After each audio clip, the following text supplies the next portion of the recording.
हा सर बोला. मी लक्ष्मणराव मारुतीराव भोरे, पत्रकार तथा सामाजिक कार्यकर्ता.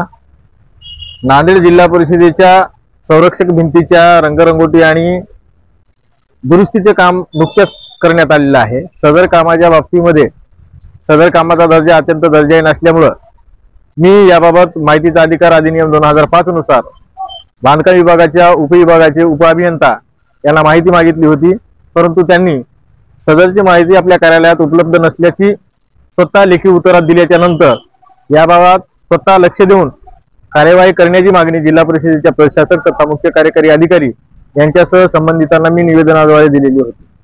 माझ्या तक्रारीच्या अनुषंगाने स्वतः तातडीने कार्यवाही करण्याऐवजी बांधकाम विभागाचे कार्यकारी अभियंता यांनी उपअभियंता यांनाच सदर प्रकरणामध्ये वस्तुस्थितीनिष्ठ अहवाल सादर करण्याचे आदेश दिलेले आहेत.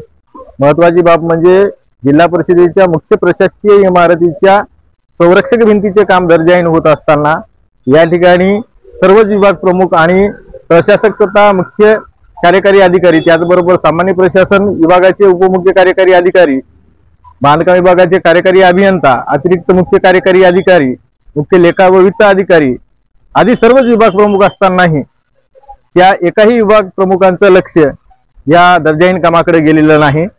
यातूनच सर्व काही संगणमतातून आर्थिक व्यवहार करीत प्रत्येक कामे निकृष्ट दर्जाचे बनविण्याचं काम जिल्हा परिषदेमध्ये होत आहे आणि या प्रकरणामध्ये जिल्हा परिषदेच्या संबंधित अधिकाऱ्यांनी तात्काळ दखल न घेतल्यास महाराष्ट्र विधानमंडळाच्या हिवाळी अधिवेशनादरम्यान येत्या डिसेंबर महिन्यामध्ये मी नागपूर या ठिकाणी कागदोपत्री पुराव्यानिशी आमरण उपोषणास बसणार आहे.